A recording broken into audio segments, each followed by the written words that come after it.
讲到劳工职业灾害保险甲保护法，23伫立法院三读通过，但是有立委劳工团体甲学者表示，这对劳工的保护也是无够的。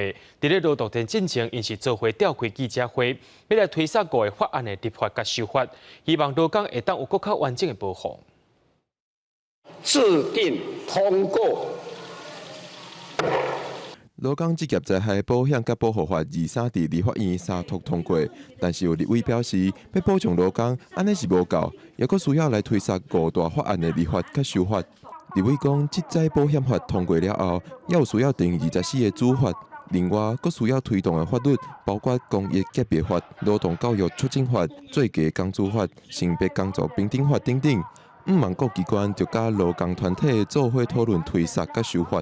这个法通过了很好，可是它需要有一些执法跟行政相关的规定。过去几年好像我们有比较稳定的调整基本工资，但是法制化跟明确基本工资的调整也是一个重要的这样的一个工作哦。在场的立委甲工会表示，陪产假应该爱修改，互翁婿会使平等参与。劳动教育促进法会使自细汉培养劳权的概念。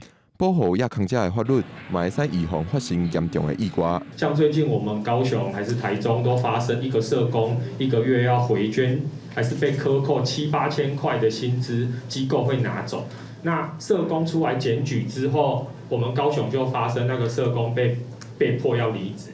斗上斗大，上顶甲劳权的气角补起来，立委呼吁行政部门袂使到劳动节才来通过法案，安尼实在是伤过慢。立委表示，会伫这届立委任期内并通过立法甲修法，毋望互劳工完整的保障。记者郭碧君、陈柏罗台北报道。